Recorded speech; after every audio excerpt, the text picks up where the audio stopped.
usah dimasukkan ke masjid. Pentingan Pak ya. Betul ya, Bu? Ika udah semangat, Bu? Semangat, alhamdulillah. Tapi jangan sampai berubah niat. Islam khususnya di Aceh sangat kurang dalam pengamal. Nah, ini karena dilandaskan ariwas, Ibu. Ariwas. Jika kita brand ibu-ibu, kuna kejadian Ibu?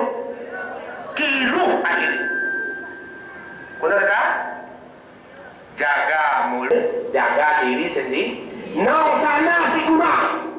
Nanti lerah kekurangan orang lah. Begini, wedi nanti kilo ada ngerti horok dan wode. Awahat turuminge, kita akan meninggalkan dunia. Kita akan memasuki alam-alam yang lain. Oleh sebab itu, sebelum kita sawah kuhat uruminge, maka kita harus mempersiapkan diri dengan sebaik-baiknya. Kekene semua muda, kekene para penyanyi kita pengen di sisa-sisa napas ni. Mari kita tetap meningkatkan amalan-amalan kita untuk memasuki alam yang lain.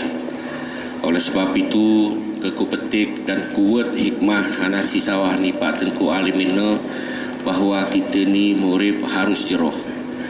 Kita ni murid enti menyakiti hati ni jemaah. Kita ni murid harus ikhlas dan bersyukur. Sana sehingga Allah kita harus kita syukuri. Dan kita juga murid harus ikhlas. Enti karena pora persoalan renyeger bersijerohan kita. Ini adalah suatu ajaran Islam si harus kita amalan urum-urum. Oleh sebab itu, Iwan di pengajian ini kita lebih banyak memperdalam. Kurasa kemurib teni arang siarai, gere si gere. Dan nanti kita memaksakan kehendak bahwa semua ada di kita.